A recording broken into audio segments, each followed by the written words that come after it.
தமிழக அரசு வழங்குகிற இந்த அங்காடி பொருட்களில், அதாவது உணவுப் பொருட்கள் அரசு வழங்கி வருகிறது.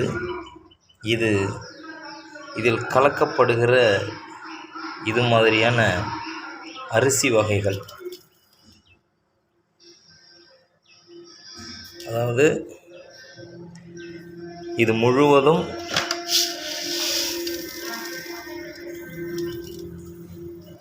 அங்காடி வழங்கி வருகின்ற அரிசி வகைகள். இது பாதி பார்த்திங்கனாக்க வெள்ளை வெள்ளையாக ஒரு அரிசி வழங்கி வருகிறார்கள். இந்த அரிசி ஊற வைத்த பிறகு அது எப்படி மிதக்கிறது என்பதனை இதில் நன்கு தெரிகிறதா?